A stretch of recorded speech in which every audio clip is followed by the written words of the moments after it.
Oh. Welcome to the Featured Anime Podcast. I'm your host, Jack.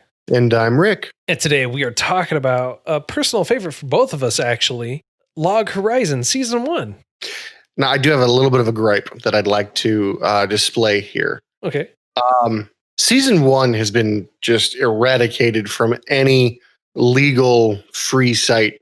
And I got a problem with that. It's not eradicated. You could buy it. You could pay for it. If you have a friend, you could borrow it from them.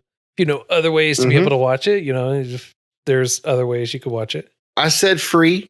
Yeah. So there's a site that I watch many videos on that are not related to our podcasting or even anime in general. It's charging $24 for 13 episodes, 12 episodes. I'm sorry. And you're like, how are you going to charge $2 an episode? You want me to give you $50 and not even get a physical copy? Like, what's up with that? I'd rather go get the manga. The manga's cheaper. And and to be perfectly fair, it's much more detailed. Yes. But we were able to find a way to be able to watch it, so no worries there. Correction. The guru known as Jack was able to find a location in which I was able to get massive amounts of cookies and watch it for free. Look, yeah, you are the product. I was going to say my antivirus and anti-spyware were going crazy, but I'm not mad at the final result. I was able to see a beautifully executed, wonderful anime, and the reason it's one of my personal favorites. If you locked me on an island, granted, I'd prefer you gave me the completed, still ongoing seasons and stuff like that. But it would be in my top 5. So just to feel good, and I really like it. It's just one of my top favorite animes. Right on. And arguably the first I recognized as an isekai. Yes, this is definitely an isekai. To start us off, it is 25 episodes long. It aired in October 2013, ran all the way through March 2014. A producer for it was NHK. Studio was Satelight. And then it's actually based off of a light novel. And the genres are action, game, adventure, magic, and fantasy.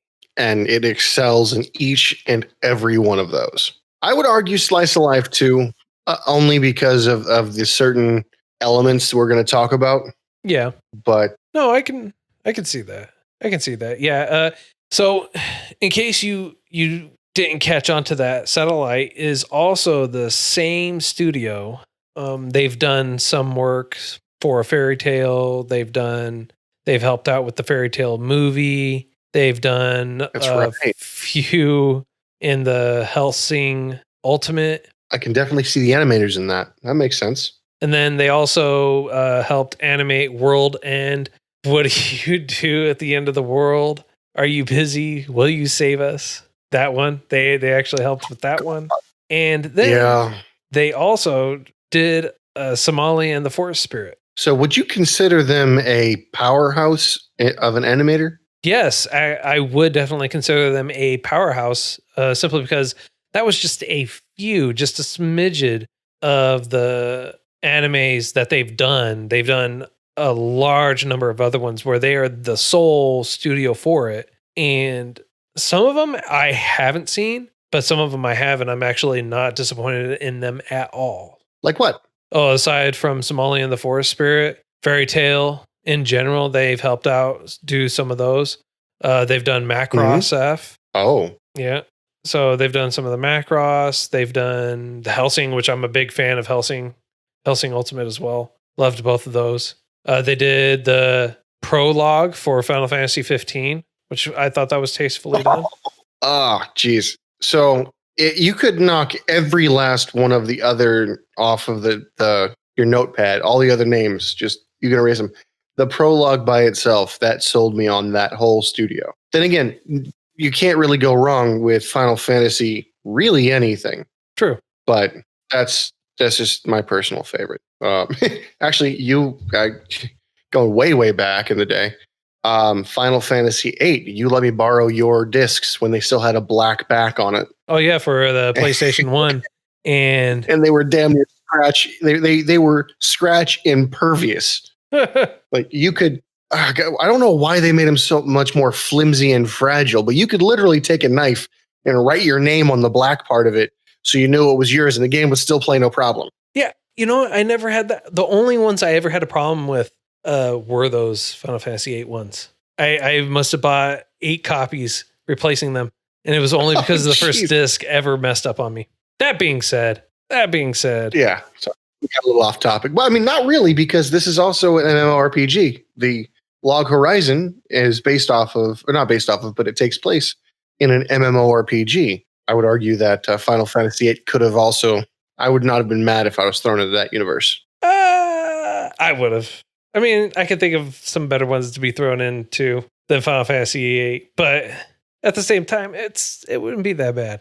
That being said, this anime, this series, truly is a isekai in every sense of the word, with the exception of the fact that when you're isekai'd into this world, it's not just one person, it's multiple people. It's an entire swath of people. It's an entire group.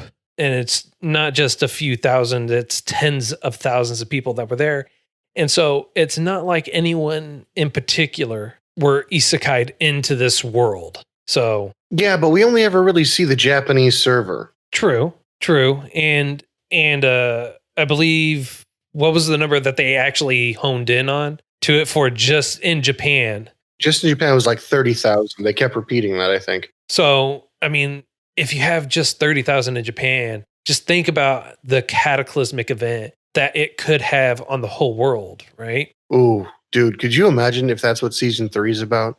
I realize we're getting a little far ahead, but that could be amazing. That would be pretty interesting. Although I'm interested to see if they have anyone else that actually comes in to Japan from another country, or if they go to another country's server, right? Because it's no longer simply relegated into servers where you have to load out, load in, maybe go to a different one or something like that into a different server. Now you just walk there, literally walk there. Unlike before it became a real life thing, they had these gates where they could teleport. Now they have to actually travel.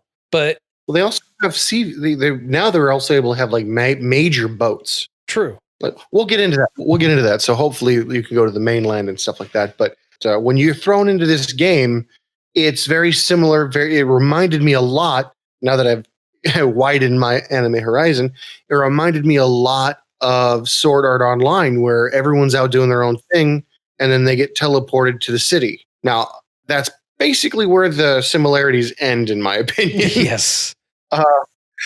Yeah, one of the things that's really interesting is, for this world, when you die, instead of you actually dying, they keep that game-like aspect of it, and you respawn at the chapel or the town or any other spawn points that you may have or something like that. I'm sure that they'll have other spawn points and everything. I think they do. Every major city has their like cathedral where they go to, and where they respawn at. And what really kind of made this feel for me as a really good, not just really good, but really well explained. You know how I'm a huge fan of show me, don't tell me? Oh, yeah. Whenever you'd look at a new thing, a descriptor would come up as if you were in a game. And then you realize that you're seeing it first person, third person. There's really no secondary person, but you're seeing what they see, and you're as they're doing it and stuff like that, which is kind of cool.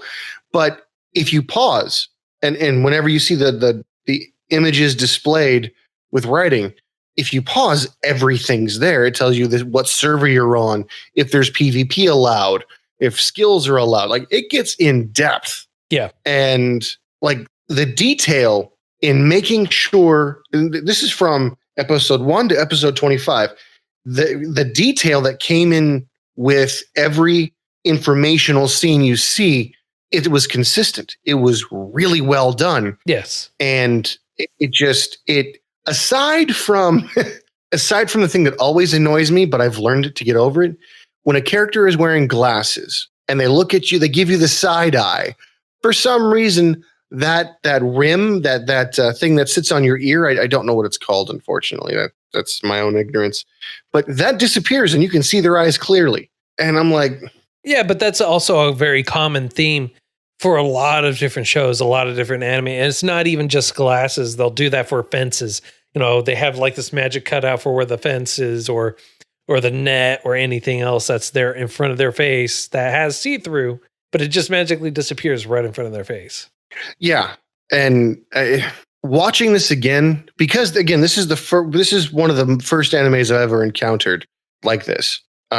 It just kept bringing back nostalgic memories where it also brought back annoyances. And so, like I said, I've come to accept that, but rewatching it, I was like, this is annoying me.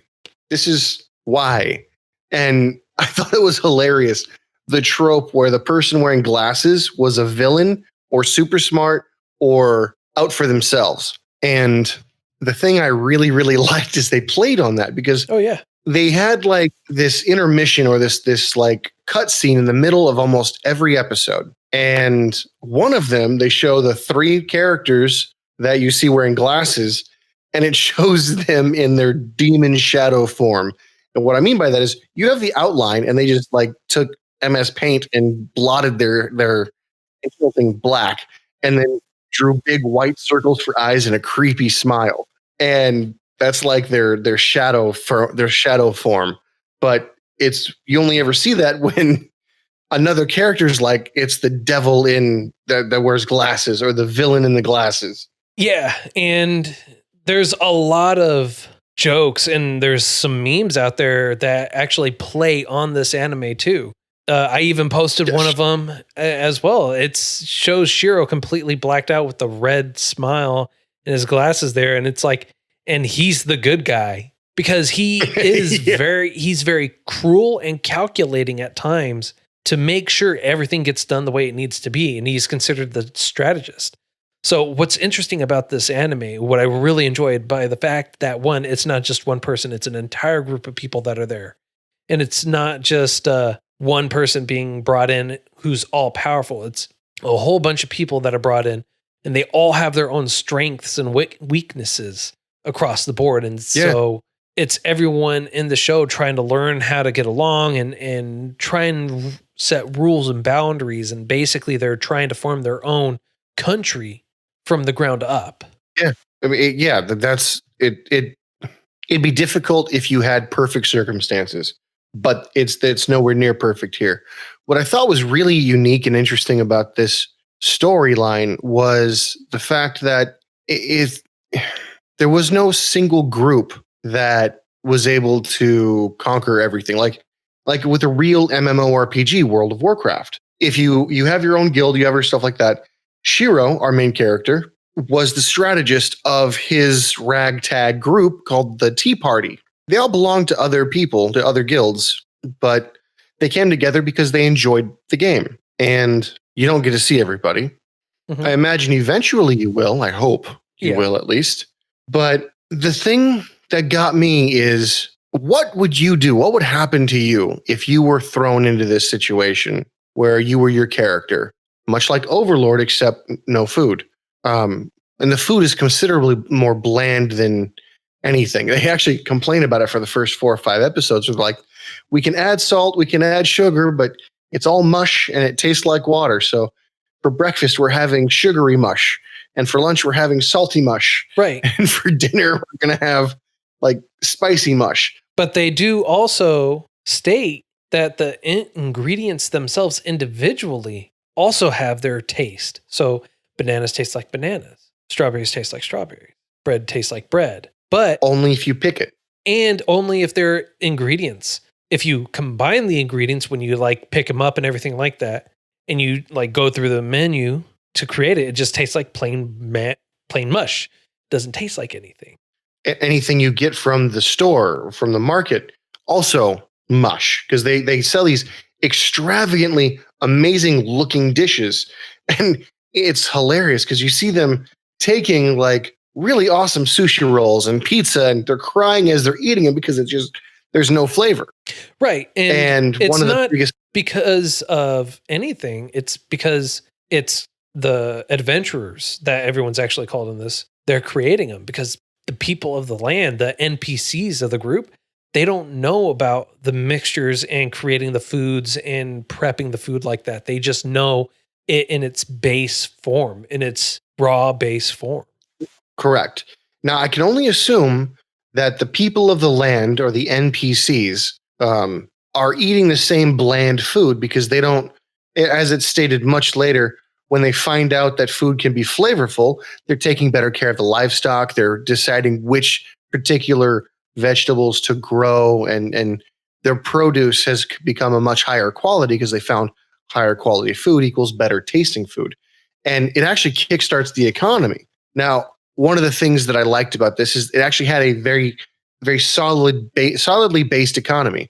And they explained it simply. For an adventure to live, you spent 5 gold on food every day, and you spent 15 gold on your room. You don't necessarily have to stay in the room, so you could cut it back down to 5 gold. Regardless, you have to kill 6 goblins in order to earn your food and stay. So that's how you're able to price out what gold is worth, essentially. And you realize that everyone's got a massive amount of gold saved up. They're lethargic. They don't have any quests anymore. Like, once they're here, they've basically lost hope. And Shiro is one of the ones that is like, we got to change this. We need to keep people motivated. We need to do this. And one of the quests that he was undertaking was for a friend to go get one of their fellow guild members. Now, every city was independent of one another, unfortunately. If your guild mate was in another town, it was a trek to get to them, and there's no guarantee that you'd be able to make it back. Whenever you died, you'd go back to your home cathedral, essentially, or the last one you were at. Right, which really proves that this show is great in that they, one, disabled the teleportation, so you couldn't just teleport around. And I also really enjoyed the fact that they actually had to travel to traverse the area. And while they did have a means to be able to do it, they also specifically broke down. It's like, look, by foot, by horseback, or anything else, it would take up to 2 weeks to get there. And that's a long time. Now, granted, you also get the breakdown of time frame comparatively between real world and the game time frame. So that way you kind of learn, like, in general, how time has flowed for it. And they also really break down what I thought was really cool is that they broke down the beginning of where it is, the beginning of the game, which is basically the beginning of time for them, and how the monsters were introduced into the system, which is the creators of the game creating the monsters in the system. And then you have the beta players for the adventures, and it just breaks it down, and everything, the lore and everything like that for the game, it becomes instant reality for them in this world. Now, one of the things that I liked about, well, I keep saying one of the things, there's probably thousands of things I love about this anime, but one of the ingenious ideas I haven't seen implemented since, really, I mean, maybe my selection is limited, but when they were taught, when one sage character was talking to Shiro, he mentioned that, well, you have life and you have mana. And when your mana runs out and your life runs out, you die, you're reborn over there. Or if somebody wants to revive you, then your body is still there. They can just throw health at you, and you probably have a mana that regenerates. Right. But for the people of the earth, the people of the land, their mana and their HP, they're not tied to one another like a player's would be. When a player dies, he's reborn into a cathedral, and his psyche comes with him, or his brain and his mana and all that stuff, his health regenerated. But for people of the land, when they die, their psyche goes first, their mana leaves them first, and then the body will eventually deteriorate. And that comes into a huge play later on when you see a character, and looking at it, watching this again, all the signs are there. They hid nothing. Because I was not observant enough to see it and realize what I was looking at, it made me hurt a little more. But there's one main character, Rudy, who, well, he's not a main character. He's more like a main side character. But Rudy comes to the scene, and he's your very flippant, very self-important sorcerer, right? Yes. And you get to learn his ins and outs, his quirks. He becomes a very lovable character, and He meshes with the group really, really well. He grows with the group, so you become emotionally attached to him.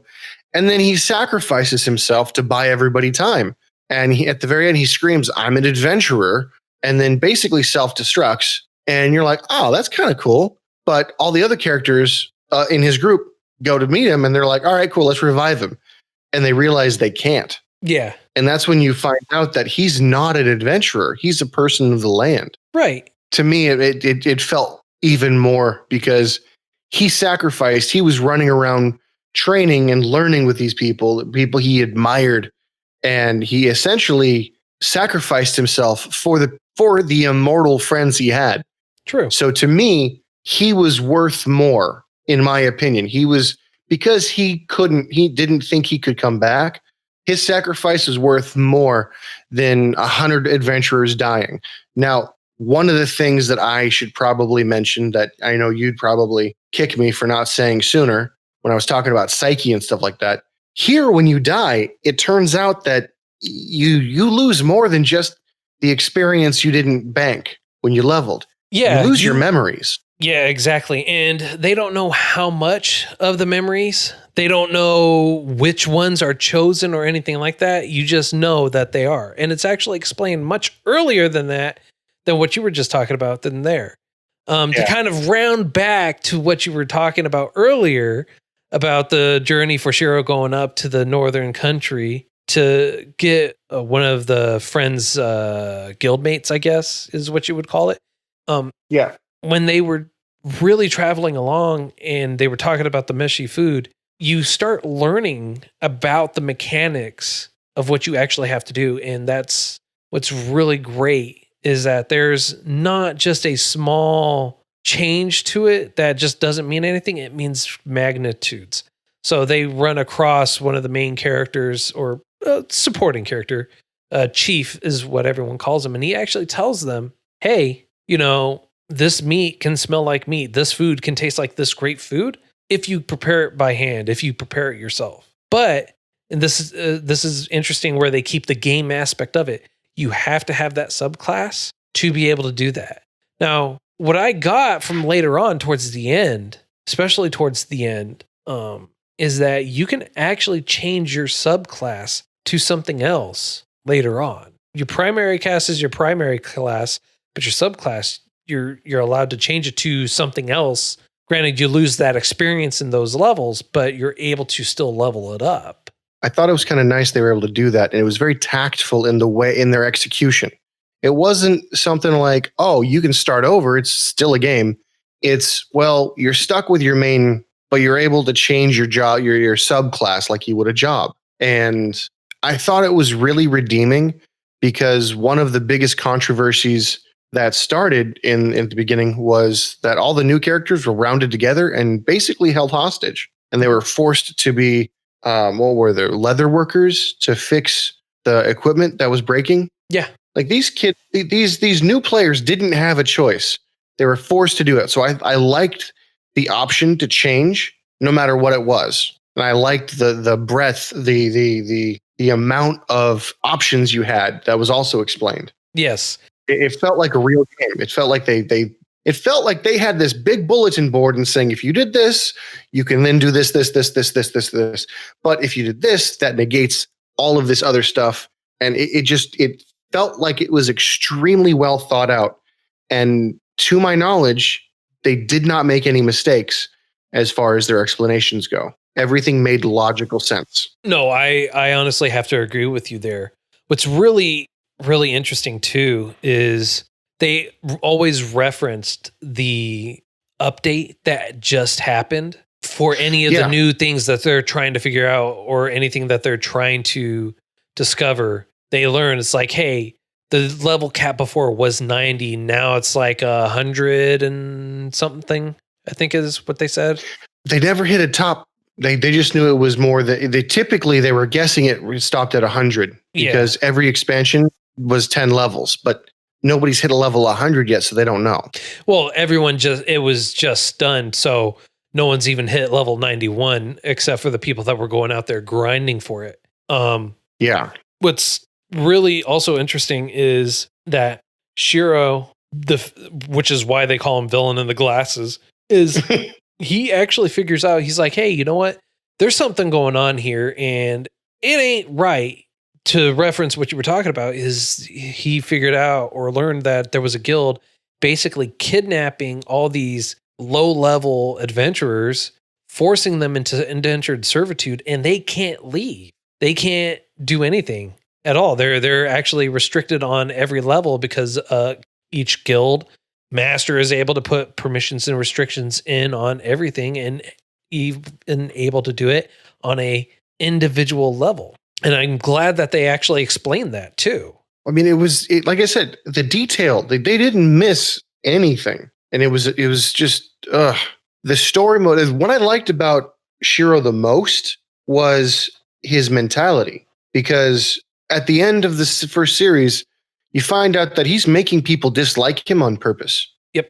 Well, you find that out at the end. Not even the beginning. You find, or rather, it's stated at the end. Yeah. And you find that out because it's not that he's not trying to be a jerk to just to be a jerk. He says, different situations call for different actions. And in most future scenarios we might encounter, having a good cop and a bad cop will benefit us more than having everybody like us. Yeah. And having somebody who's shrewd and methodical, and having your potential adversary know this will stop them from attacking immediately, thinking everybody's just this nice person. Yeah, exactly. And I'm, again, speaks to the genius of this, of how great this show is it's all broken down. It's like there's not a reason for something to be there for no reason. There's always a reason for it to be there. And what's really interesting is Shiro, above everyone else, uses knowledge to his advantage every chance he gets. And that's just the type of guy he is.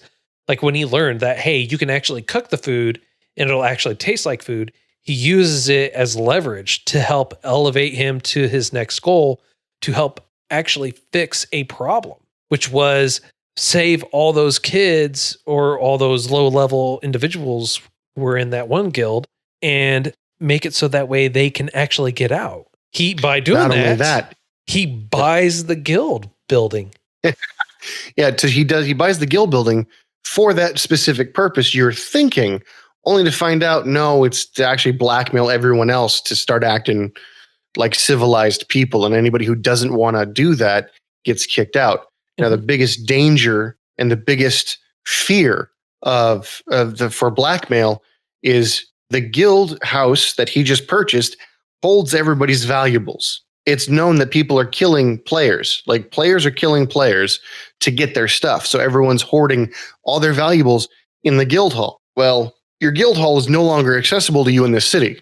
Yep. Now all your health potions, all your mana potions, all your money, it's out in it's literally behind a glass panel you can see. Like, it's torture. And the only way to get it is to travel at the absolute soonest, fastest, travel 27 days in order to grab your stuff. And grabbing your stuff 27 days away isn't even a good option, because the people who are only 27 days away are under a dictatorship where anarchy rules. Yep. And that's the only one we know of. Which is great. So, I mean, like, he basically forces them to, hey, guess what? We all have to take ownership of everything. We have the major players for each guild, rather, where we amass a majority of the people just for who we watch. And y'all have to now take ownership and make sure things go well. What's actually really great too is he says, because death is not a consequence here, and you can actually make someone a slave or kidnap them, that is a grave crime, and that they need to be able to fight something like that. And everyone instantly agrees to it, which is true. I mean, like, you can die. That doesn't mean anything there. You're going to just respawn. But if you kidnap them, you keep them held hostage, there's nothing preventing you from being able to keep them there. Case in point, you're not allowed to fight inside the city. But if I'm stronger than you by, say, 15 or so levels, or even higher, I can grab your hand and twist your arm behind your back and inflict pain upon you, and it's not considered fighting. Mm-hmm. I can get you in a chokehold, not considered fighting.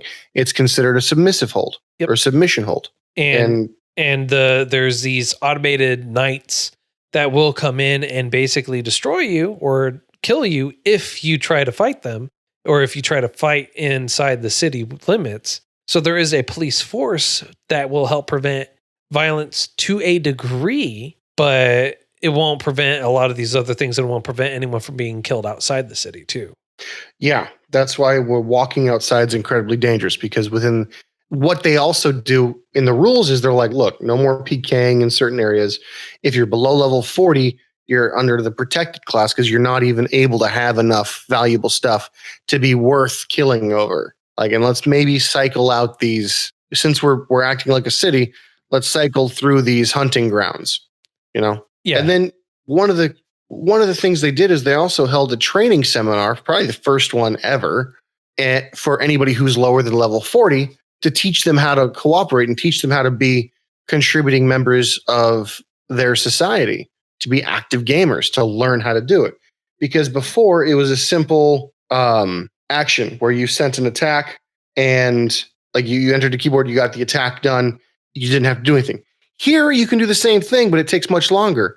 Whereas if you just did it, if you made the action for it, you would be able to do certain skills. Yeah. So the fighting mechanism was changed, and it took a little bit to get used to. Yeah. And I mean, we honestly could go on for a couple of hours. I feel like going through this, just talking about everything that we liked and disliked, more so liked a lot. The comedic, it was never at a weird time where there was some comedy. It was always there at the perfect time where you really needed that comedic relief, where it's just like, it's kind of heavy. And then it's just like, hey, here's some comedic relief. Case in point. So we've been talking about Shiro a lot. We really haven't talked. Well, we talked about Shiro. We've talked about the cat dude who always says meow. Chief. Chief. Yeah. Chief, who's a chef. Yeah. I always wondered if they did that wrong. He wasn't supposed to be chief. He was supposed to be chef, you know? No, they called him chief. He wasn't a chef. That's not his primary class. His primary class is swashbuckler. And his name is Nyanta, but they just called him chief because of who he was. And yeah, we didn't really talk about anyone else. Like Akutsuki and Nagasogo. Now, I'm just going to call them now.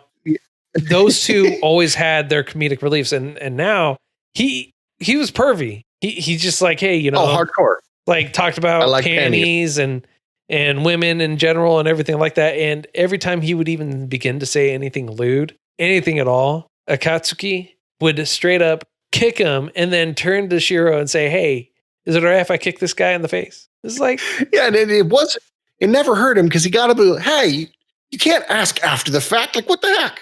And that never changed. And I loved the fact that it never changed. Yeah. It was good, wholesome, in my opinion. Yeah. And it's not like there's a ton of other characters in there.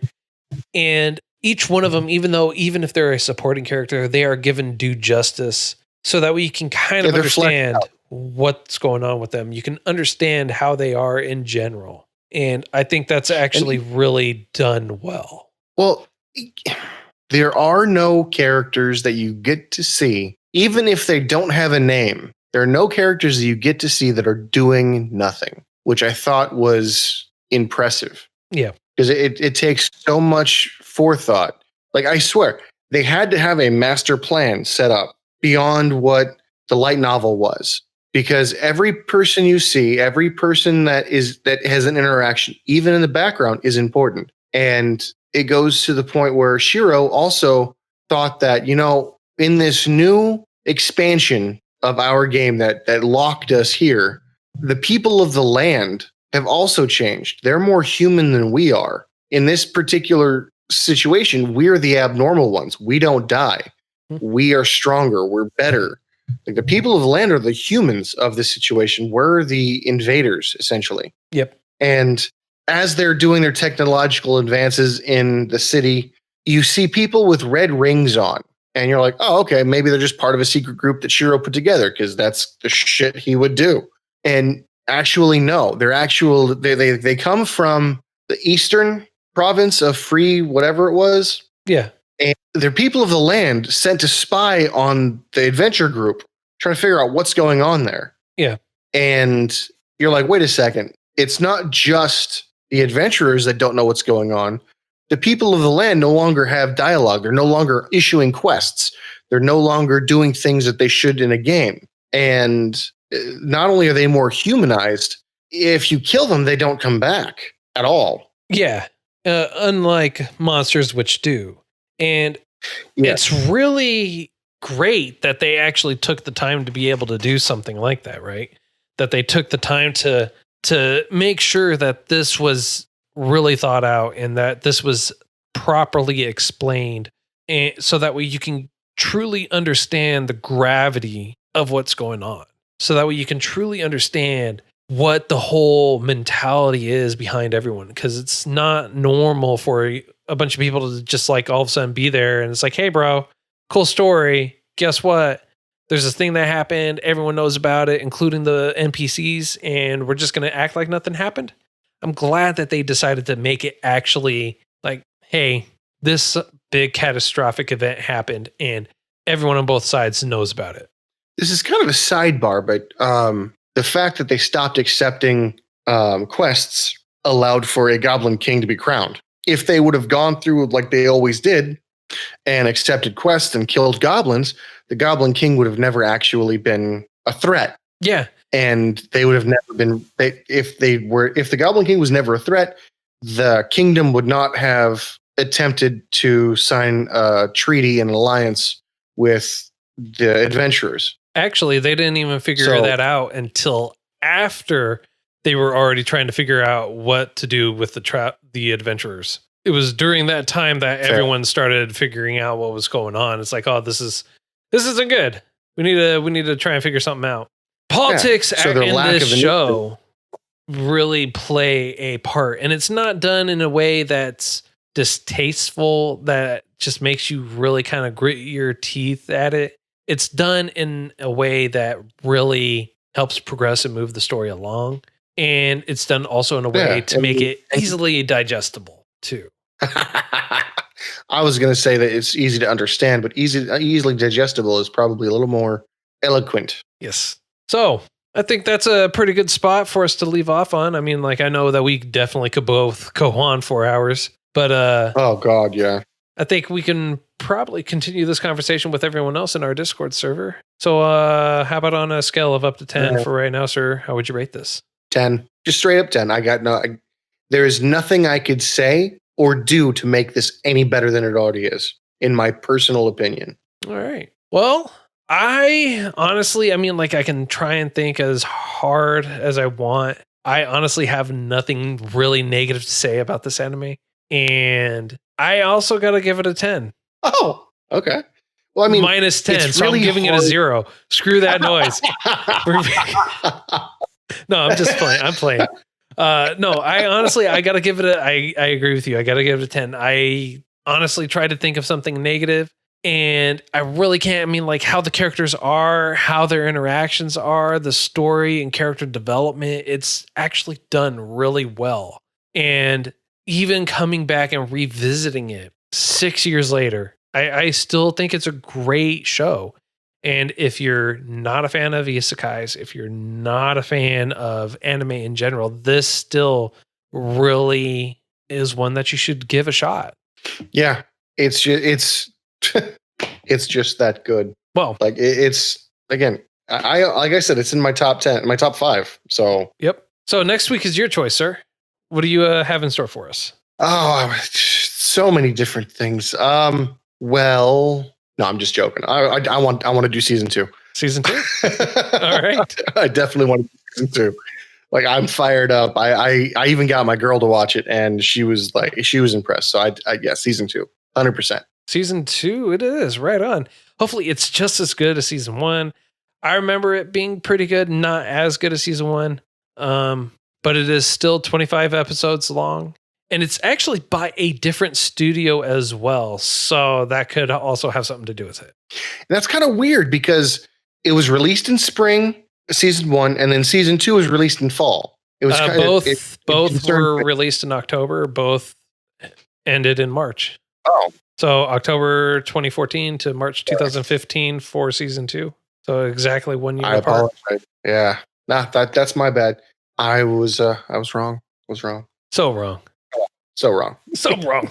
But that's all the time that we have for today. If you feel like we missed something, if you feel like we did a disservice to Log Horizon, or if you feel like we amped it up too much, feel free to let us know. You can reach out to us at featuredanimepodcast@gmail.com, Featured Anime Podcast on Facebook, at Those Anime Guys on Twitter. And of course, you can join us in our Discord. The link for that is in the show notes, or if you're listening to this on YouTube, it'll be in the description. And always leave a comment. Don't forget to subscribe wherever you get your podcast from. That's including on YouTube. And until next time, I'm Jack. I'm Rick. And remember to always look 30 seconds into the future. Later.